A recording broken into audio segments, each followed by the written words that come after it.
तो welcome back to students.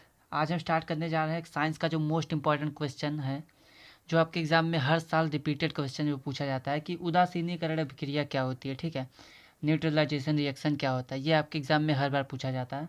तो चलिए इसको देख लेते हैं और आपके नंबर जो है 2 मार्क्स या 4 मार्क्स जो भी आएगा उसको हम पक्के कर लेते हैं। ठीक है, तो इसमें क्या होता है कि जब भी हमारे पास अम्ल और क्षार अभिक्रिया करता है तो कि लवण और जल बनाता है, इसको याद रखना है।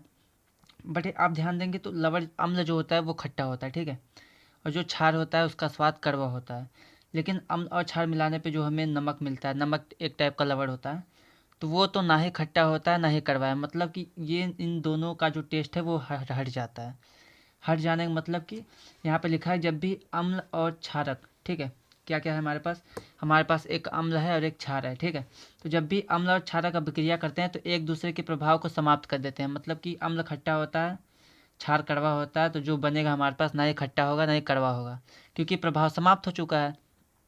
तो समाप्त होने का मतलब कि ये उदासीन हो गए हैं। ठीक है, ना ही खट्टा खट्टा रहेगा ना ही कड़वा कड़वा रहेगा।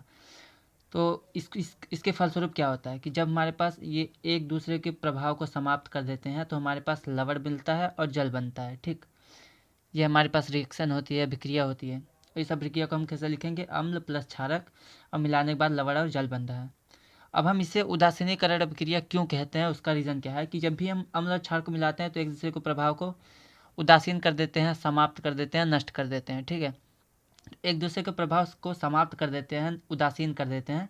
इसकी वजह से हम इसको कहते हैं उदासीनीकरण अभिक्रिया। ठीक है, इसको आपको याद रखना है कि अम्ल और क्षार जब अभिक्रिया करते हैं तो एक दूसरे के प्रभाव को समाप्त कर देते हैं, नष्ट कर देते हैं, उदासीन कर देते हैं।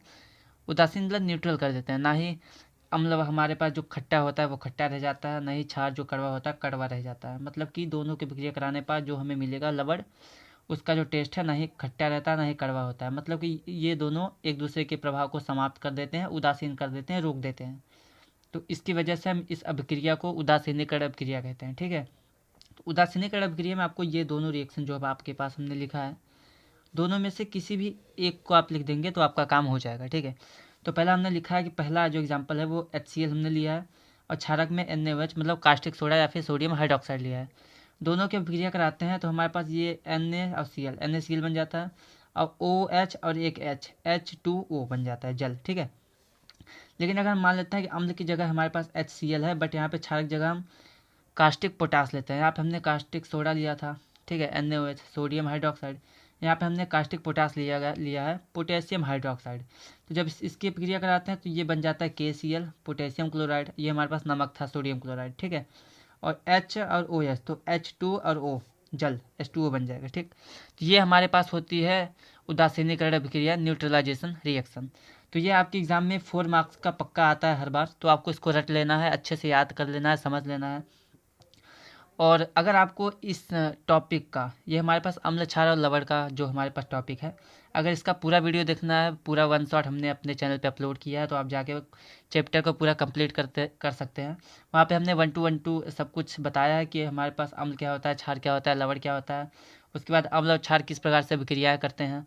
उसके बाद हमने पढ़ा है कि धावन सोडा क्या होता है, बेकिंग सोडा क्या होता है, ब्लीचिंग पाउडर क्या होता है, प्लास्टर ऑफ पेरिस क्या होता है, सब कुछ हमने पढ़ा है। तो वहाँ पे आप इसको जाके कंप्लीट कर सकते हैं।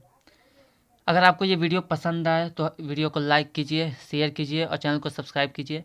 और भी इम्पॉर्टेंट टॉपिक हम आपके लिए लेके आएंगे, मैथ और साइंस दोनों के। और आप हमें कमेंट कीजिए कि अगला टॉपिक आपको अगला वीडियो किस टॉपिक का चाहिए। तब तक के लिए धन्यवाद।